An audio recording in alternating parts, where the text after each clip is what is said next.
It is a great, great privilege to have all of you here today. A tremendous privilege for us. And I want to thank you for coming, and I want to explain a little bit about the worship service at this moment. Maybe some of you are thinking, boy, you know, if they would get some music up here, the worship would be a lot better. But you see, therein lies the problem. And one of the things that we're seeking to search out. Christianity today, going to church today, is turned into entertainment. You want to be entertained. Another thing, we are no longer a thinking people. Do you know that emotion is very, very important? But emotion that is cultivated by the flesh and not the mind can be very deceiving and very dangerous. It's truth, the truth of God's Word, entering into your mind that ought to cause great emotion. It ought to cause you to think. You go to a worship service, and the drums and the music and the tempo and everything is just perfect, and you're set on fire by it. But if all that was taken away, would you be set on fire by the truth that your mind has learned? You see, that's very important. According to the book of Ephesians and the book of Colossians, worship is to be didactic. That's why they say singing to one another in songs and hymns, edifying one another by way of music. It's didactic. That means music has a purpose. It's to teach you. It's to teach you. Now, let me give you an example. You watch the movie The Lord of the Rings. There's nothing wrong with that. But here's the problem. Everything is set before you. Everything. So you're passive. And there's a sense in which your mind doesn't even have to work. That's what type of people we are today. Our forefathers were different. They read The Lord of the Rings. They read The Hobbit. And that caused their mind to engage, and they had to come up with all the scenery. You see? So we need to realize, you talk about being a radical Christian and you wear radical Christian t-shirts, but I want to tell you something. Being a radical Christian is going to require that you absolutely change most of the things in your life. Most of the things in your life. Now, I want to start today. Of course, we're going to have our children's sermon.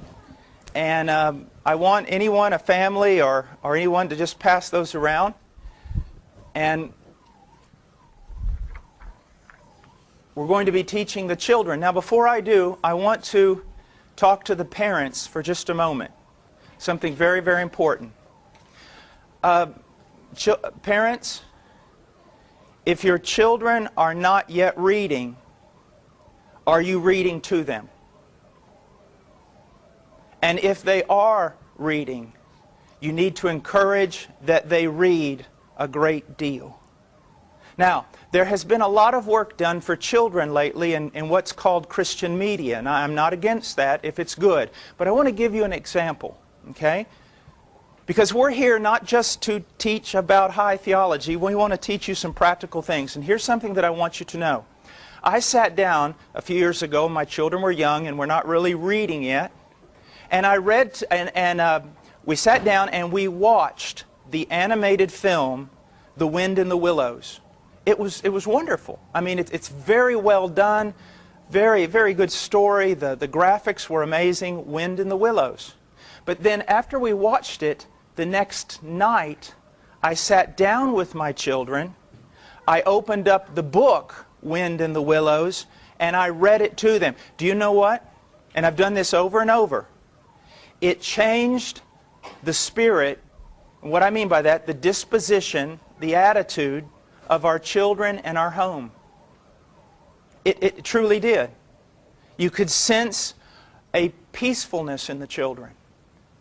You could sense a mind engaged. Now this is very important. And why do I say this?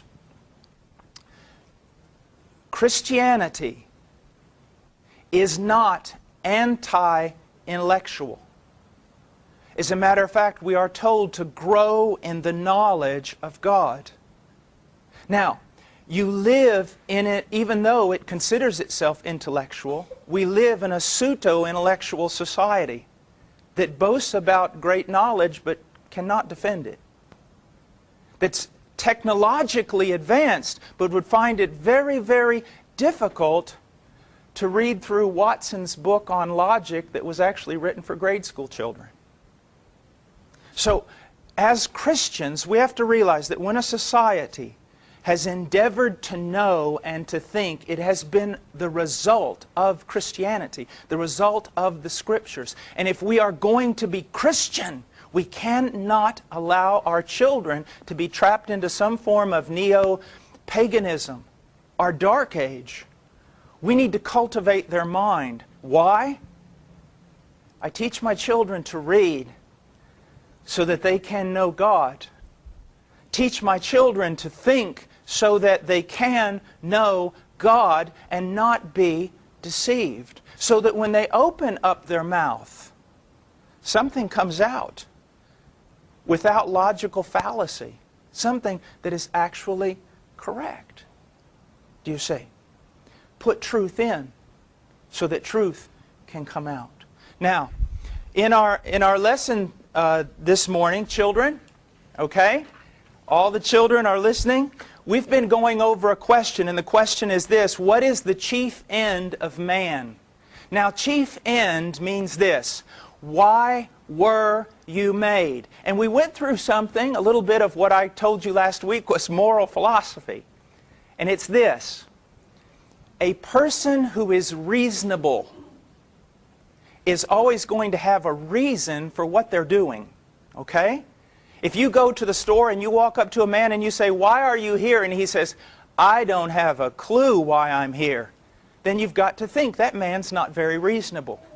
Well, here's the problem. There are people who are alive and they don't know why. They don't have a reason. And that's what we call insanity. That's what we can even call crazy. You walk up to a man, "Why are you alive?" "I don't know." Well, the Scriptures tell us why we are alive.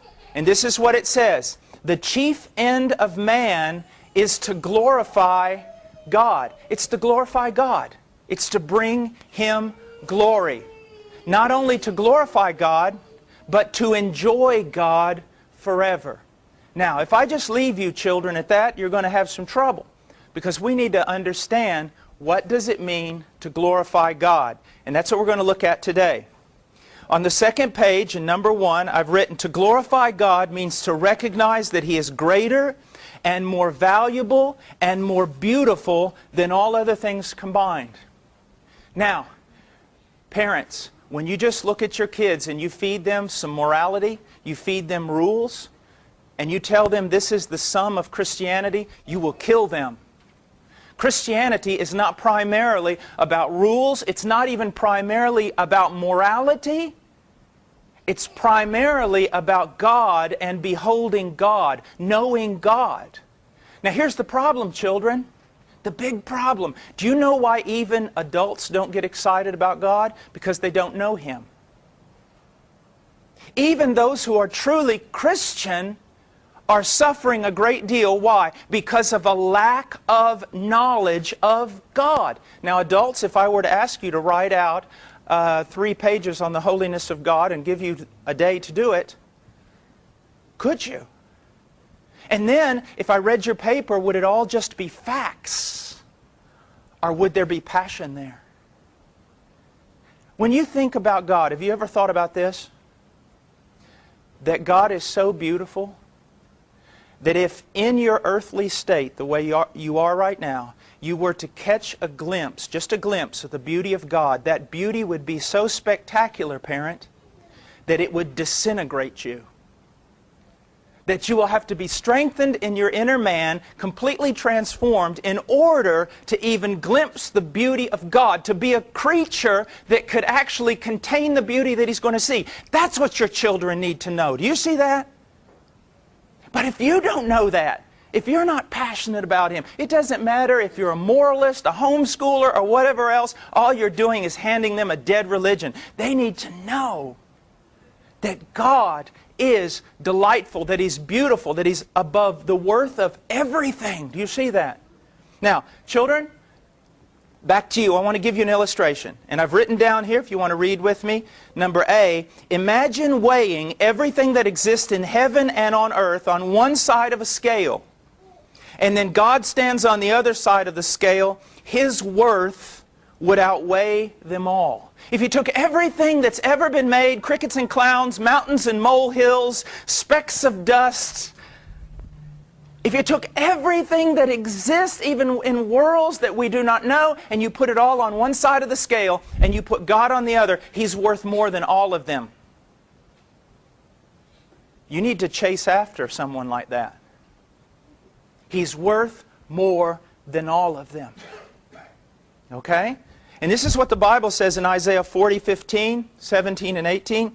Behold, the nations are like a drop from a bucket, and are regarded as a speck of dust on the scales. All the nations are as nothing before Him. They are regarded by Him as less than nothing and meaningless.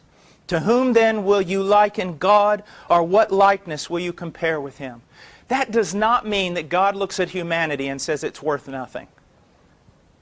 What it's saying is this, that God's value, His worth, is so infinite, so great beyond anything else you could pursue or chase after, that everything else is meaningless. Do you realize, children, how many people are running after things that have no value whatsoever before God? Some people are running after wealth, but they're still going to die. And even men who have wealth aren't happy. Some chase after fame, but it only lasts a little while. Some people want to remain young forever. That's why they sell so much makeup and operations and everything else. But you only remain young for a few years. So what should you chase after? What is the most valuable thing there is? Christianity? No. Religion? No. Proper morality? No. Then what is the thing we should chase after? The knowledge of God. Knowing who God truly is. And the more you know about Him, the more you'll love Him. Now, children, I want you to think about something. Sometimes the preachers will tell you, you need to love God. Okay? If you want to throw a preacher off his course, when he looks at you and says, you need to love God, just look at him and say, I know I need to love God more. How do I do that? And if he can't tell you, then he should not have told you that. Because, how do I make myself love God more? After all, there's the Legos there's bicycles, there's all kinds of beautiful days, there's the trampoline, there's all kinds of fun. And it's so hard for me to even think about reading my Bible. So how do I love God more? How do I make myself do that? Well, let me ask you a question. You see these guys sitting over here? Do you think that Ethan there could grab a hold of his own belt and pull himself up? He can't, can he? He can't pull himself up and make himself stand. In the same way, you can't make yourself love God more. Then how does it happen? It's this way. God is so beautiful, He is so wonderful, children, that the more you know about Him through the Scriptures and experience, the more you will love Him. You see, that's why I told you at the very beginning, you need to start reading. Reading all kinds of good books. Why? Because the better you read, the more you think, the more you can see what is important, the more you can chase after God and His Word, the more you're going to love Him. And that's the end of all the commandments, to love the Lord your God with all your heart, all your soul, all your mind, and all your strength. Okay?